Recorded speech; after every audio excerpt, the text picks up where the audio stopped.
नमस्कार। किराएदार अमीर, मालिक फकीर। किराएदार रह रहा हो महल में और घर का मालिक रहे सड़क पर। जी हां, रेंट कंट्रोल एक्ट का गुंडा राज। तो इस बारे में कानून क्या कहता है और कोर्ट क्या कहता है, आइए जानते हैं आज के अपने इस कानूनी एपिसोड में। आप इस वक्त देख रहे हैं 4C सुप्रीम लॉ पार्टनर्स का यह कानूनी चैनल और मैं हूं आपका होस्ट और दोस्त advocate doctor Ajay Kumar Pandey, supreme court of India से। और आज हम बात करने वाले हैं एक ऐसे लूट की, एक ऐसे अन्याय की जिसको कानून का प्रोटेक्शन प्राप्त है।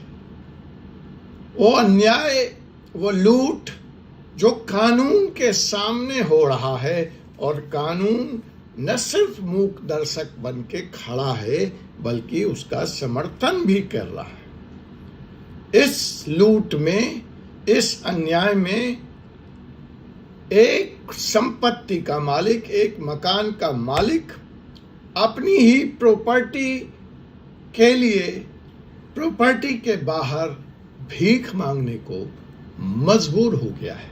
आप दुखी हैं, आप आश्चर्यचकित हैं। जी हां, मैं बात कर रहा हूं दिल्ली रेंट कंट्रोल एक्ट की। लेकिन लगता है देर से ही सही दुरुस्त आए और दिल्ली हाई कोर्ट ने लिया है इसका संज्ञान और दे दिया है एक बम फोड़ू फैसला, एक explosive judgment on the misuse of Delhi rent control act 1958। Case क्या था? एक प्रॉपर्टी है दिल्ली के सदर बाजार के बीचों बीच और उस प्रॉपर्टी के जो मालिक हैं वो रहते हैं लंदन में और दुबई में, और दोनों जगह उनका बड़ा अच्छा फलता फूलता बिजनेस है, रेस्टोरेंट का व्यवसाय है, फूड बिजनेस है। और यहाँ सदर बाजार में उनकी प्रॉपर्टी है। तो उन्होंने प्रॉपर्टी की इविक्शन के लिए एक एप्लीकेशन दिया, यह कहकर कि अब उनको अपना बिजनेस हिंदुस्तान में भी एक्सपेंड करना है और चूंकि उनकी प्रॉपर्टी यहाँ चांदनी चौक जैसे इलाके में सदर बाजार में मौजूद है, तो स्वाभाविक तौर पर वह अपने बिजनेस की शुरुआत, एक्सपेंशन वो यहीं से करना चाहेंगे और इसके लिए इंडिया में उनको जगह चाहिए। और जगह जब अपनी हो तो उससे खूबसूरत बात क्या हो सकती है। लेकिन प्रॉपर्टी पे तो किराएदार बैठा है। किसी वकील के पास गए होंगे, सलाह लिया होगा और वकील ने इविक्शन की केस सूट फाइल करने की सलाह दी और मामला पहुंच गया ARC। जी हां, यानी एडिशनल रेंट कंट्रोलर के पास। अब ये जो ARC है, एडिशनल रेंट कंट्रोलर, ये एक जुडिशियल अफसर होते हैं। देखिए, ये मुकदमे लंबे लंबे समय तक विधिवत न चलें, कोर्ट में ज़्यादा समय मकान मालिक को न लगे और आप कोर्ट की तरफ उंगली न उठा दें तारीख दर तारीख जहां नहीं मिलता है न्याय। तो इसी व्यवस्था, इसी मारधार, इसी विलंब से बचने के लिए दिल्ली कंट्रोल एक्ट के तहत एक विशेष अदालत, एक विशेष जुडिशियल अफसर को अपॉइंट किया गया है, जिसको हम ARC कहते हैं। वहां पे सिर्फ यही रेंट के मामले जाते हैं, मकान मालिक और टेनेंट के विवाद के मामले जाते हैं ताकि उनका निपटारा जल्दी हो सके, वो सिविल अदालतों में बरसों बरसों तक धक्के नहीं खाते रहे। तो साहब, ये जो जुडिशियल अफसर हैं रेंट कंट्रोल एक्ट के तहत, सिर्फ एक कानून रेंट कंट्रोल एक्ट के तहत ही यहाँ मुकदमा सुना जाता है। और ताकि यह व्यवस्था इसलिए की गई क्योंकि शिकायत आ रही थी कि साहब बहुत विलंब लगता है, जनरेशन के जनरेशन पास हो जाते हैं और मकान खाली नहीं होता है, या जब एक ऑनर टीनेंट के साथ ज्यादती करता है तो भी टीनेंट सड़क पे आ जाता है, उसको त्वरित न्याय मिले, इसके लिए इसकी व्यवस्था की गई। तो साहब ये मामला पहुंच गया rent controller, additional rent controller के अदालत में। अब यहाँ पे एडिशनल रेंट कंट्रोलर जो है वो इस दिल्ली रेंट कंट्रोल एक्ट में क्या देखता है कि एक तो लैंडलॉर्ड जो अपने प्रॉपर्टी पे कब्जा मांग रहा है उसकी रिक्वायरमेंट कितनी बोनाफाइड है, ठीक है। दूसरा वह देखता है कि क्या टेनेंट को प्रॉपर्टी छोड़नी चाहिए। तीसरा, क्या रेंट बढ़ना चाहिए या रेंट नहीं बढ़ना चाहिए। पर दिक्कत तब होती है, कानून तो स्पष्ट है, जब एआरसी अपनी व्यक्तिगत ओपिनियन इस मसले में डाल देता है, फैक्ट्स की बजाय वह एजम्पशन पे काम करने लगता है, डिसीजन लेने लगता है। तो साहब इस केस में भी वही हुआ और एआरसी ने कहा कि मालिक तो ऑलरेडी यूके में, यूनाइटेड किंगडम में, लंदन और दुबई में सेटल है, अब उसको यहां पर आने की क्या जरूरत है, उसको इस प्रॉपर्टी की क्या जरूरत है। वो दुबई में रहे, वो लंदन में रहे, प्रॉपर्टी इंडिया की प्रॉपर्टी की वो क्या करेगा। तो ऐसा एजेम्पशन डाल करके उन्होंने जो इविक्शन पिटीशन था मालिक का, लैंडलॉर्ड का, ओरिजिनल ऑनर का, किराएदार से मकान खाली करवाए जाने के बारे में उसको रिजेक्ट कर दिया। अब ये कहानी उस एक मालिक की नहीं है, it's not the story of one Indian, this is the hard reality of Delhi under Delhi rent control act. इसीलिए मैंने इसका टाइटल रखा मालिक सड़क पर, किराएदार महल में, मालिक भिखारी, किराएदार अमीर। तो साहब वो रिजेक्ट कर दिया। लेकिन व्हाई दिस वीडियो, बिकॉज एक अभूतपूर्व फैसला, एक हिस्टोरिकल फैसला, एक एक्सप्लोसिव फैसला, एक बम फोड़ू फैसला रेंट कंट्रोल एक्ट के मामले में विशेष टिप्पणी के साथ मैं बताऊंगा आगे, दिल्ली हाई कोर्ट ने दिया। तो साहब दिल्ली हाई कोर्ट में जब यह मामला पहुंचा अपील में एआरसी के खिलाफ, तो उन्होंने पूरे के पूरे जजमेंट को इलीगल करार दिया, फ्लॉड कहा, और कहा कि लैंडलॉर्ड अमीर है या गरीब है। जैसा कि इस फैसले में कहा गया था, आप तो बहुत अमीर आदमी हैं, आप दुबई लंदन में रहिए, वहां आपका काम चल रहा है, यहाँ के क्या करेंगे। तो साहब मालिक अमीर है या गरीब है, या टीनेंट अमीर है या गरीब है, दोनों का इविक्शन पिटीशन में कानून के हिसाब से कुछ भी लेना देना नहीं है। इकोनॉमिक क्राइटेरिया है ही नहीं खाली करवाने की प्रक्रिया में। और दूसरा जो इस डिसीजन में कहा हाई कोर्ट ने, वह कि 100-200 रुपए रेंट देके बरसों से जगह कब्जा किए बैठे हैं, और यह लूट है, यह आतंक है, कानून का सहारा लेकर यह एक्ट का मिसयूज है, दिल्ली रेंट कंट्रोल एक्ट का। इसके लिए एक्ट नहीं बना था, या इसके लिए एक्ट नहीं है।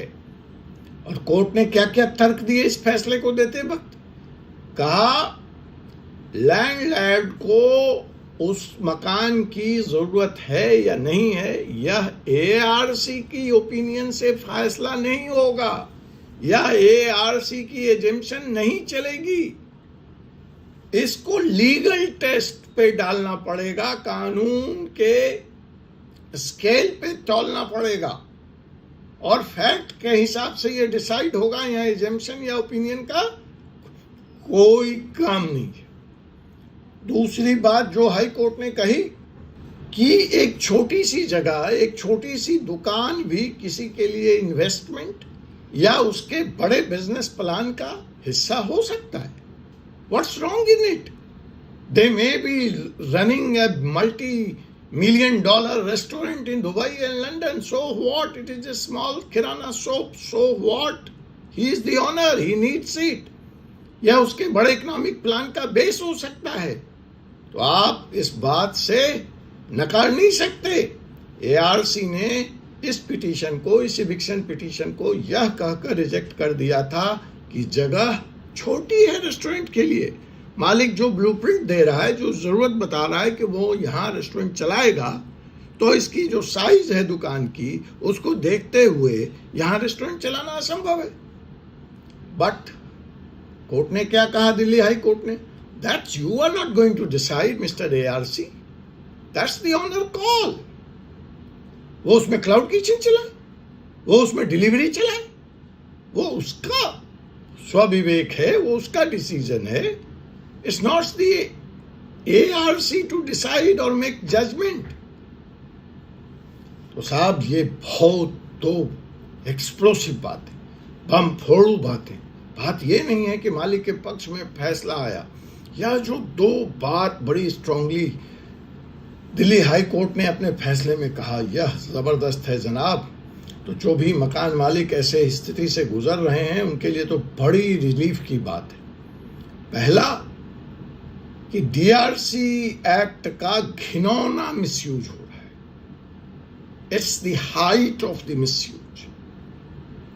दूसरा, अमीर टेनेंट जगह कब्जा करके बैठे हैं और रियल ओनर्स सड़क पर आ गए हैं, रोड पर आ गए हैं। यह कानून एक जमाने में बना था, पर आज जमाना बदल चुका है और कानून वहीं खड़ा है। तो नए बदले हुए बैकग्राउंड में, हालात में इस कानून की व्याख्या की जानी चाहिए।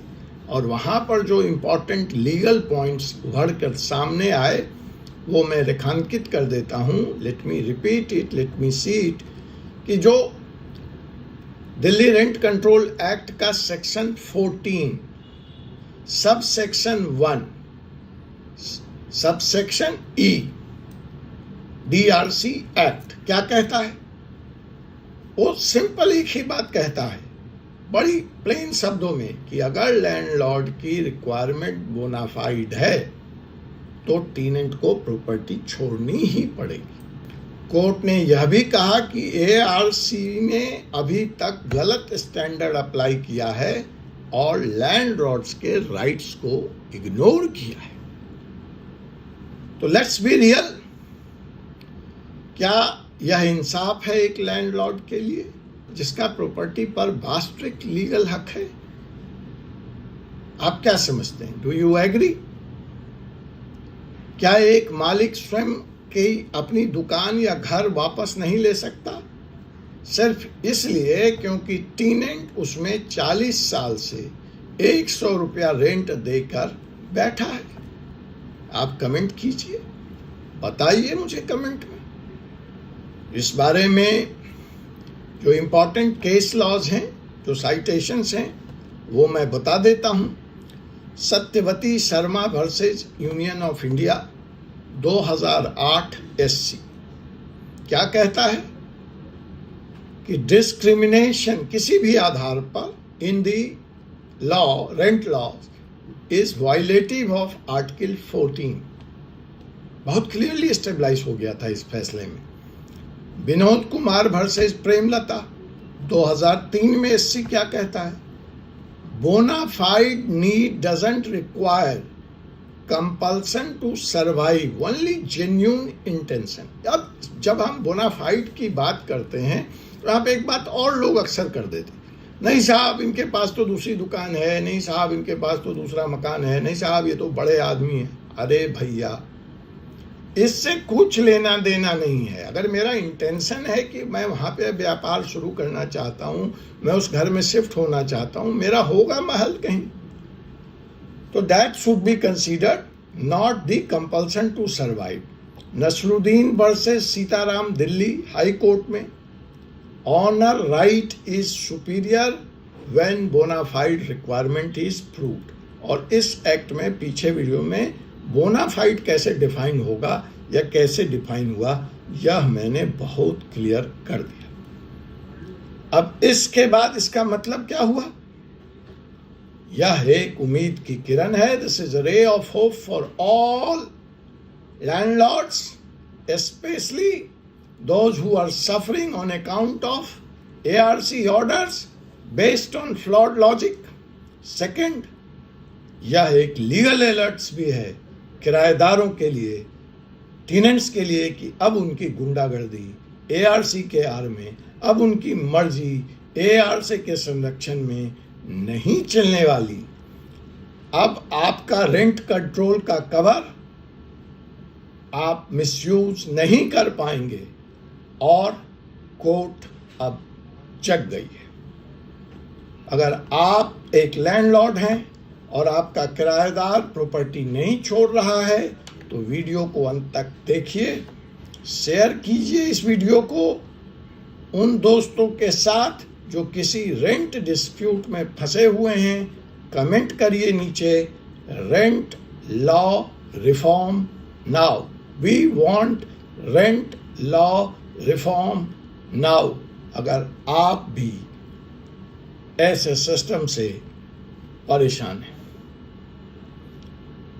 यह कानून था किराएदारों के प्रोटेक्शन के लिए, लेकिन आज यह बन गया है मकान मालिकों के खिलाफ साजिश का औजार। दिल्ली हाई कोर्ट का यह ऑर्डर एक मिसाल है, एक मसाल है, एक सबको जगाने वाली कॉल है।